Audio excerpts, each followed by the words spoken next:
तो बच्चों अगला जो कॉन्सेप्ट है तुम्हारा वो कॉन्सेप्ट है इलेक्ट्रोलाइट के बारे में। अभी इलेक्ट्रोलाइट आयनिक इक्विलिब्रियम का बहुत ही अहम पार्ट है, आप सबको ही आना चाहिए। तो इलेक्ट्रोलाइट का जो मतलब अगर हम समझे बहुत सिंपल सी भाषा में, तो इलेक्ट्रोलाइट का मतलब होता है जो पानी में डालने पे टूट जाए। याद रहे मैंने टूट जाए बोला, मैंने भूल जाए नहीं बोला।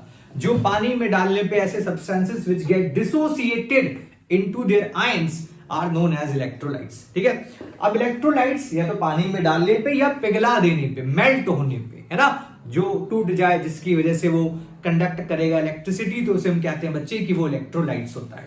तो इलेक्ट्रोलाइट्स बेसिकली क्या होता है, आयंस के फॉर्म में टूटते हैं। तो हम कहते हैं कि इलेक्ट्रोलाइट जो है एक होता है स्ट्रॉन्ग इलेक्ट्रोलाइट।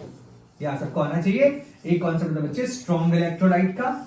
स्ट्रॉन्ग इलेक्ट्रोलाइट का मतलब होता है जो या तो बहुत अच्छे एसिड्स हो, बहुत अच्छे बेस हो, या आयनिक कंपाउंड जो पानी में डालने पे डिसोसिएट कर जाए कंप्लीटली। फॉर एग्जांपल तो हम कहते हैं कि ये टोटली डिसोसिएट हो जाते हैं, totally dissociate into their respective ion, into their respective ions.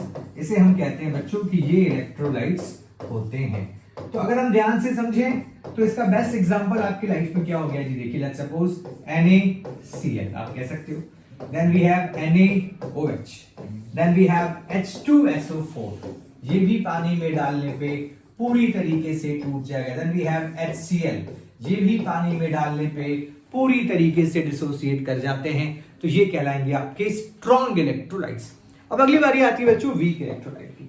तो जो वीक इलेक्ट्रोलाइट होता है उसका सिंपल सा मतलब है जो पानी में डालने पे पूरी तरीके से डिसोसिएट ना हो या मेल्टन स्टेट में वो पूरे आयंस को फर्निश ना करे, उसे हम कहते हैं कि वो वीक इलेक्ट्रोलाइट है ना।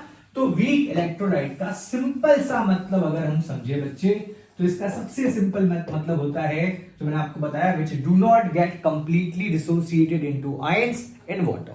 तो best example is you can say NH4OH। हम सबको पता है कि NH4OH जो है एक वीक बेस है, मतलब ये पानी में डालने पे पूरी तरीके से नहीं टूटेगा, इसका जो एक्सटेंट ऑफ डिसोसिएशन है वो पूरा नहीं होगा। तो हमको ये बात आनी चाहिए। देखो यहां मैंने क्या बना लिया, इक्विलिब्रियम बना दिया। अगर मैं दूसरे एग्जांपल की बात करूं वो हो सकता है आपका विनेगर या एसिटिक एसिड का सॉल्यूशन। जैसे मान लो हमारे पास ये है CH3COOH, जब आपने इसको पानी में डाला तो ये टूटेगा CH3COO प्लस H प्लस। देखो अभी भी ये पूरी तरीके से बच्चे नहीं टूटता, तो ये भी क्या कहलाएगा आपका वीक इलेक्ट्रोलाइट। ओके, अब आया तीसरा केस बच्चे, वो है नॉन इलेक्ट्रोलाइट का।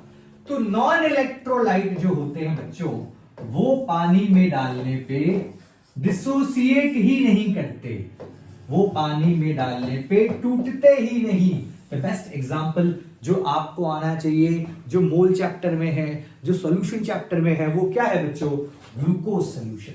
ग्लूकोज का जो सॉल्यूशन है वो पानी में डालने पे टूटता नहीं है।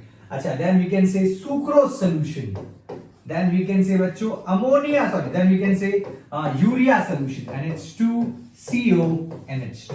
तो ये सब क्या कहलाएंगे, ये कहलाएंगे आपके नॉन इलेक्ट्रोलाइट। हमेशा ध्यान रखना, इलेक्ट्रोलाइट जो टूट जाए, स्ट्रॉन्ग, वीक जो हल्का हल्का टूटे, नॉन जो ना टूटे। समझ में आ गया बच्चे इलेक्ट्रोलाइट्स।